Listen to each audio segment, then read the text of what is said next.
The once carefully curated moral image of the Democratic Alliance is showing more cracks. With me is political commentator Solly Moeng. Welcome, Solly. Hi, hello. Glad to see you again, Chris. Yeah, it is, isn't it? I think the DA, as we head to these next elections, it's inadvertently giving its political opponents all sorts of things to say. But you are not holier than us. Look at here. Look at what happened to there was the matter of the former leader Tony Leon's agency apparently going behind the scenes to influence political decisions. Now there's this matter here. There was a matter of Steyn and all that stuff that he brought into the public. Now this Mark Burke story is big, and obviously he clearly in the company that he led, he no longer leads. His brother Nicola Burke is apparently leading it now. Clearly contravened the currency control regulations by using people's money to take out 4 billion rands into the outside market, basically pretending that these people were in agreement. They knew what was being done, because we know that each individual can take up to 12 million rands, 2 million rands without needing a clearance from SARS, and 10 billion rands for foreign investment purposes.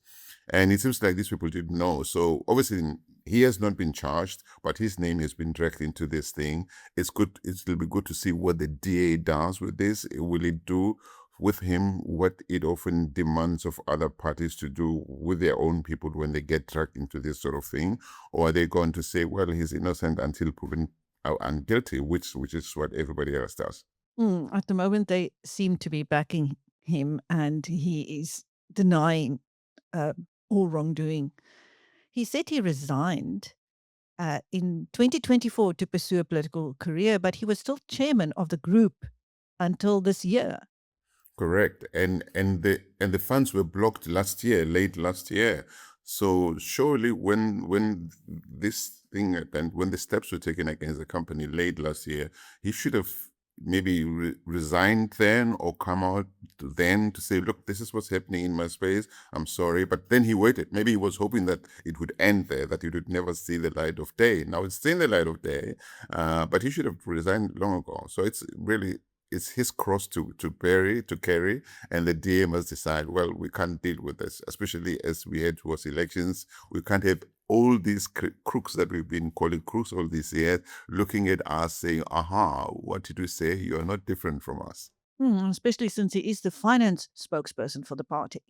Exactly, and he sits on 2 important parliamentary committees, including the appropriations and the joint finance committee. That's very important. He has access and view of a lot of decisions taken by government at that level. I think that it's a consequential. Mm-hmm. Still on the Democratic Alliance, interestingly, when tenderpreneur and currently attempted murder accused Cat Matlala finally appeared at the Madlanga Commission of Inquiry, one of the things he put on the record was that the only services he had provided to Ekurhuleni municipality was pro bono protection services for the former Democratic Alliance Mayor Tania Campbell. Yeah, look, I think maybe at some point she must also come out and say and tell us what she knew. Was she aware of it? Was she aware of the nature of the relationships?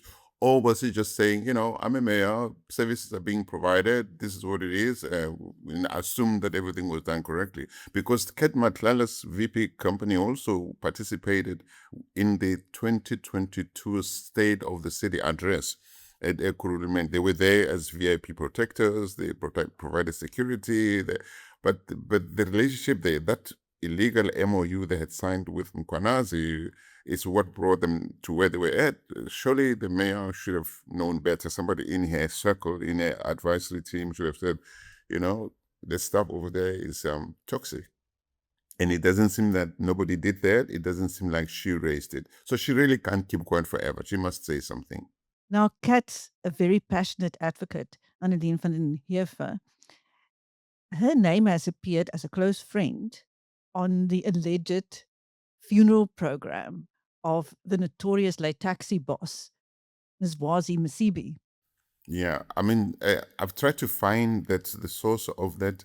I haven't managed to do so, but if that is the true that she was also there, it's a big problem, isn't it? I mean, I was worried just a week ago that we were told there was a big five, that a firm consisting of big five names, and not all of them were emerging. And people said to me, just be patient.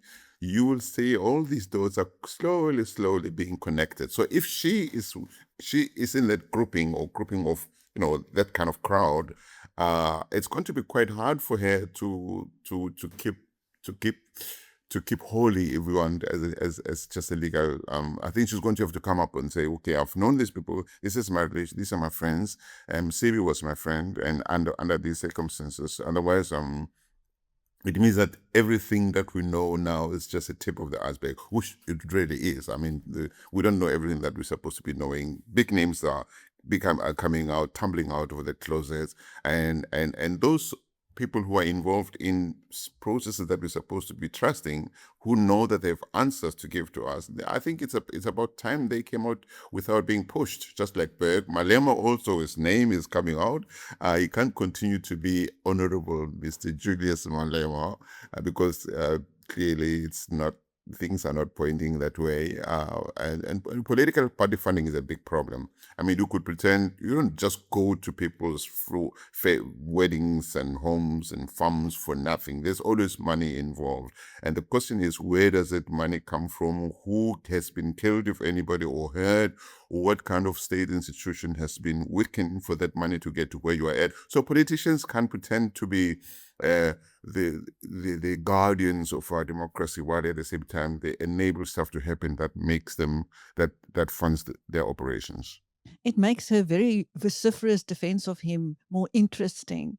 And it's almost as if though she's trying to answer on his behalf.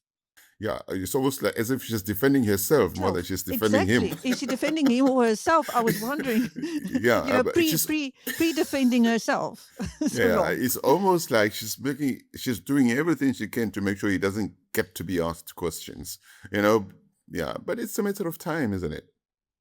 So what did you make of his not his final, but finally he appeared of his day of testimony? Well, look, he didn't answer many of the key questions. I mean, he gave some things away, others not. The friendships that he denied, but he is coming back on the 24th, isn't it? Well, by the 20th of August, they must submit their supplementary affidavit.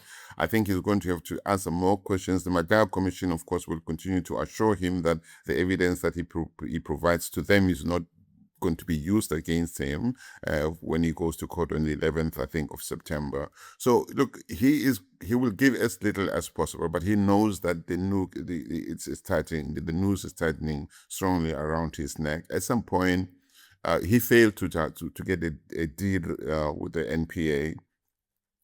He can't have those conditions anymore. He's going to have to decide, what can I give in exchange for what, given where we are at now. And Annelene is going to have to be clear about whether she defends herself or him or both of them, and whether she can keep running like this forever. I mean, maybe she's buying for time at the expense of what? Of truth. It'll come out. The truth will come out at some point, and let's hope that it's going to be kind to her as well. We don't know what we don't know. We're really just speculating, but her conduct is driving the speculation, understandably. No, it's entirely possible that her close relationship with the late taxi boss was because of a professional relationship. She might have, represented him or done legal work for him to the extent that he regarded her or the family regarded her as a close friend. Correct. But everything that's coming out linked to his name is not nice. It's really, nothing of it is attractive. Now he's being described in some circles as the president of the big honcho of the so-called firm. He was the man to go to, and suddenly he died, suddenly apparently of a short illness. I mean, we don't know what's going on in that space. It's very scary. I mean, how many of these people are there? All these big, so-called successful businessmen and women in Sandton and other places. They own farms, they gift each other animals, and I mean, they discuss the weight of drugs, I mean, Van Wyk and Matlala, turn out to have been. So it's a very murky world that has been operating at the expense of the rest of South Africa. And we really hope that it all comes out so that we never have to be here again. Hopefully, never have to be here again. But again, we don't know, right? Healthcare matters, but what matters most? Having cover for the people who keep this business going. Bonitas is there for you when it counts. Bonitas, medical aid for South Africa. Visit bonitas.co.za and find your plan. Over to suspended MP Fadiel Adams. He's going to face a grueling grilling at the Madlanga Commission of Inquiry. Solly, what drama he has created. This man, I don't know what happened in his childhood. We all had issues happening in our childhood, but it's like I thought Malema was the naughty boy of politics. Fidil Adams is something else, and it's a pity that, he keeps telling these lies. There was a stuff about his computer. There was a stuff about how he got hold of that Section 27 with whistleblower affidavit, and Parliament came back and said, no, wait a minute, the computer was functioning. Then he lied about how, the reasons for him submitting his affidavit late to the commission, and now he's also facing the stuff in case that he was linked to Johnson and the IDEC, and it seems like there was some kind of plot to use him, or I don't know if he used them or they used him. They used one another to weaken the criminal justice system, to go after people who were really credible for reasons they should not have done so. So it's going to be interesting to see how far he's going to go in telling the truth, if he will tell the truth, or if he'll continue trying to trip the process. I don't know who's representing him, if anybody. So I don't see him. Oh, I don't see him winning. Yeah, I really don't. And his political standing for the colored community, I think that's also going to take a beating, because I know friends, I've got colored friends who don't want to be identified with this guy. Oh, maybe the Patriotic Alliance will have him. Oh, and Al-Jamaa, also Al-Jamaa.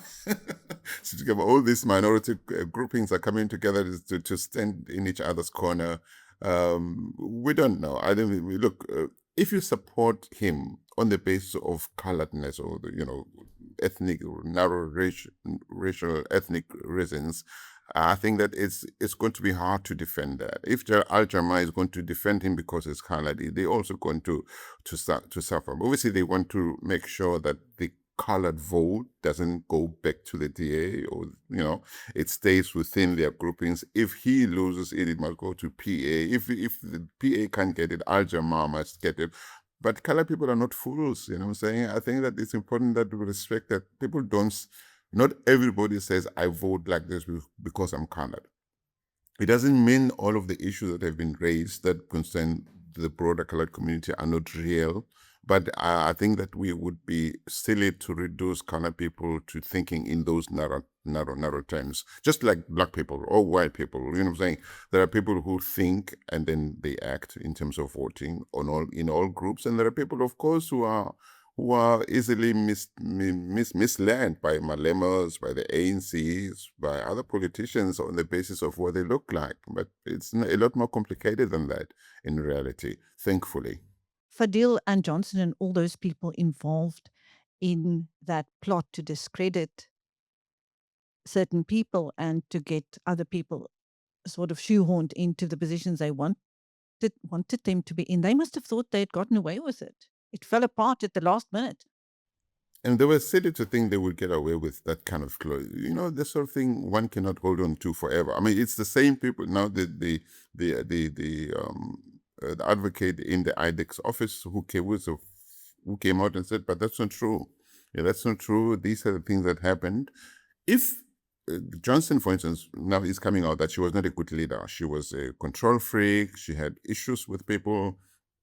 And then she did things with those people to outsiders. She would have been a fool to think that one day her own people in the office that she was not the people she wasn't treating with respect would not one day take their chance when it's offered to them to stand up and say, okay, this is the kind of person that we've been dealing with. This is a person who's been doing this to South Africa. And you know what? It's a good thing that a South African of Indian origin stood up and said, that's not right. because there's already people out there saying, oh, there's an Indian mafia, what's going on, the Indian side. But the truth is, there are people of all colors who are involved in this nonsense that's happening. There are Afrikaans people, there are Zulu, Xhosa people, there are Indian people, colored people. I mean, this is who we are. So in all of us, there are bad people, there are good people, and I think that's how we should judge them, by their acts. I'm very happy that these things are coming out, and I really hope there's going to be consequence for them. Even those who apparently, conveniently got shot, they can't come in, testify. Those who got hospitalized, the long arm of the law must eventually reach them, so that South Africans can see that the concept of equality before the law does exist, that nobody stands above the law. It's important. If there are no consequences, like there have not been consequences for people like Zuma on state capture and others in the past, it's sending the wrong message to the people of South Africa. It's important. All of us, we want to get to a point where we know that this democracy works for everybody. It's not some kind of Orwellian animal farm where some are more equal than others. They have carried themselves all day long as if they are more equal than others. It's now up to the system to prove them wrong and to give us that confidence again that we need in our democracy. Lastly, what do you make of the collaboration that has been announced between AfriForum and March and March? I think hopefully eventually it'll be a good thing. I mean, look, AfriForum says it stands for Afrikaans people. March and March says it stands for Black people. I mean, Black people is like, they are not homogenous, right? They simple, but good for them. They stand for the interest of, and it's good that they're saying, okay, let's stay away from politics. Let's focus on socio-economic development. Maybe March and March will get some funding leads from AfriForum, because it seems to raise funds very easily. Maybe they'd have those difficult conversations about genocide in South Africa. How do we get some of the powers at national level to be devolved to provincial levels? So they will have some really hard discussions and some easy conversations. But I think it's a good thing. I see people saying, "Oh, that's nonsense," or "It's so surprising." Maybe I think let's just give them time and see what comes out of it, because they're all South Africans. They all, in their own way, think they're fighting their corner, because the center has not been fighting their corner on their behalf. Their grievances cannot be said to be not legitimate, right? So let's just hope that they don't act against the interest of us, the collective South Africa, in whatever they're going to be doing over the next months. So let's just watch them and hope that they strengthen our country in their little ways. It seems to have come about because Jacinta had said that she wanted to build an organization like AfriForum. She did say that. I mean, AfriForum has been accused of stuff, but it's also been doing some good things. For instance, they raised funds to build an Afrikaans university. Naledi Pando and others will say, "What? You can't do that." Or maybe these guys will build a Zulu or Sotho or Xhosa or Black university. They'll do some good things. So I think that let's see how they're going to unfold together as a broad civil society movement or two, that hopefully the more they talk to each other, they'll realize that they probably have more in common than stuff that sets them apart. I think I prefer to look at it in a more positive way. It's surprising, of course, we didn't see it coming. But Jacinta will need money. There have been questions about where March and March gets money, who funds it. These things will come out. The thing is, as long as they don't kill people, hurt people, damage infrastructure, go against the law, I have to give it to her that she's been saying to her followers, please don't hurt people, don't damage stuff. So let's give her some credit. The issue of immigration has to be dealt with by government, but not by civil society movements. The issue of farm killings, for instance, that our forum has been making noise about. We know there's no genocide. I mean, anybody who says there's genocide today is lying. But farm killings have happened. So I think it's important that, given the kind of country that we allow ourselves to have difficult, uncomfortable conversations, because those are the things that make us who we are. If we don't create space for uncomfortable conversations, people are going to start putting bombs and stuff in places because they're not being given the space in public to say this is what we stand for. So let's allow that to happen. It's important. This is how we build this difficult, diverse society that we are. Indeed. Thank you. That was political commentators Solly Moeng speaking to Biz News. I'm Christine. Thank you, Solly. Thank you, Chris.